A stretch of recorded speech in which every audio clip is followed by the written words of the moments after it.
Capítulo número 9. El manejo del conflicto interpersonal y la negociación. Del libro Comportamiento Organizacional del autor Enrique Franklin. Las conductas de los equipos y el liderazgo. La necesidad de manejar el conflicto es una realidad cotidiana en las organizaciones. ¿Qué es el conflicto? Es el proceso por el que una de las partes, persona o grupo, percibe que otra se opone o afecta de forma negativa a sus intereses. Esta definición implica preocupaciones incomparables entre los participantes e incluye diversos aspectos y hechos conflictivos.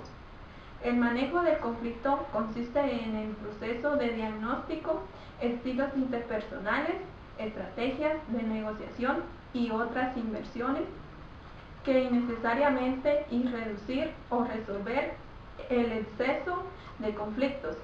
La capacidad de entenderlos y diagnosticarlos correctamente es esencial para su buen manejo. Niveles de conflicto. 4 niveles primarios de conflicto pueden existir en las organizaciones: intrapersonal dentro de un individuo, interpersonal entre individuos, intragrupal dentro de un grupo y intergrupal entre grupos. El conflicto intrapersonal ocurre en una persona y por lo general consiste en alguna forma del conflicto de metas, cognitivo o afectivo. Se desata cuando la conducta de una persona desemboca en resultados mutuamente excluyentes. Suele ocurrir que los resultados sean tensiones y frustraciones internas. Por ejemplo, un estudiante de último año que va a graduarse tendría que decidir entre empleos que ofrecen retos, remuneraciones, seguridad y ubicaciones diferentes. Al tratar de tomar este tipo de decisión, quizás surja uno o más de los 3 tipos básicos de conflicto intrapersonal de metas. El conflicto interpersonal ocurre cuando 2 o más personas perciben que sus actitudes y conductas preferidas o sus metas son antagónicas. Al igual que los conflictos intrapersonales, muchos de carácter interpersonal que basan en algún conflicto de funciones o en la ambigüedad de estas. El conflicto intragrupal se refiere a choques entre algunos o otros los integrantes del grupo, lo que suele afectar su dinámica y efectividad.